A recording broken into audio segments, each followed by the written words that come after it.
আজকে বানাবো কচুরলতি। কড়াই গরম হয়ে গিয়েছে, এখন কড়াই দিয়ে দেবো তেল। কচুরলতিতে আমি চেলা মাছ দেব। চেলা মাছ আমি বেছে ধুয়ে রেখেছি। মাছে আমি লবণ আর হলদি মাখিয়ে নিয়েছি। তেল গরম হয়ে গিয়েছে, এখন আমি দিয়ে দেব মাছ। দিয়ে দিচ্ছি মাছ। মাছ আমার এক পিঠ ভাজা হয়ে গিয়েছে, এখন আমি উল্টে দেব। উল্টে দিয়েছি, এখনও 2-3 মিনিট ভেজে নেব আমি। এখানে আমি বেটে রেখেছি 2টো শুকনো লঙ্কা আর 1 চামচ জিরে। মাছ আমার ভাজা হয়ে গিয়েছে, এখন আমি তুলে নেব। মাছ ভাজা গরম তেলে আমি দিয়ে দেব অল্প পরিমাণ কালো জিরে। এবার আমি দিয়ে দিচ্ছি বেটে রাখা জিরে আর শুকনো লঙ্কা। 1 মিনিট মতো নেড়ে নেব। 1 মিনিট হয়ে গিয়েছে, এখন আমি দিয়ে দেব একটা ছোট সাইজের টমেটো। টমেটো আমি ছোট টুকরো করে নিয়েছি। টমেটোতে একটু সামান্য আমি লবণ দিয়ে দিচ্ছি, তাহলে টমেটোটা ভালোভাবে গলে যাবে। এখন আমি দিয়ে দিচ্ছি হলুদের গুঁড়ো, ধনিয়ার গুঁড়ো, লবণ।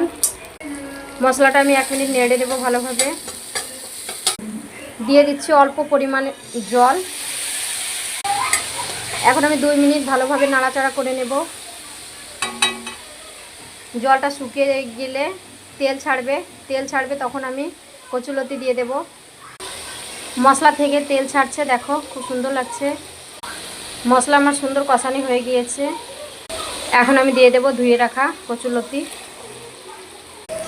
কচুরলতি দেওয়া হয়ে গেছে, এখন আমি ভালোভাবে এটা নাড়াচাড়া করে নেব।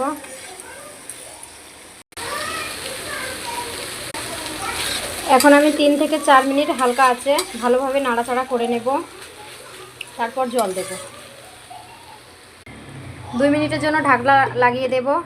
ঢাকনা লাগানো হয়ে গিয়েছে। 2 মিনিট হয়ে গিয়েছে, এখন আমি তুলে নিচ্ছি ঢাকনা। দেখো খুব সুন্দর লাগছে। এখন আমি 1 মিনিট মতো নাড়াচাড়া করে দিয়ে দেব জল। সবজিটা আমার খুব সুন্দরভাবে কষানি হয়ে গিয়েছে, এখন আমি দিয়ে দিচ্ছি গরম জল। দিয়ে দিয়েছি জল। 4 থেকে 5 মিনিট মতো আমি দুবার ঢাকনা দিয়ে নেব। 4 মিনিট হয়ে গিয়েছে, এখন আমি ঢাকনা তুলে নেব। দিয়ে দিচ্ছি ভেজে রাখা মাছ। মাছ দিয়ে হয়ে গেছে, আমি দুবার ঢাকনা লাগিয়ে দেবো 4 মিনিটের জন্য। 4 মিনিট গেছে, এখন আমি ঢাকনা তুলে নেব। রান্না আমার কমপ্লিট হয়ে গিয়েছে।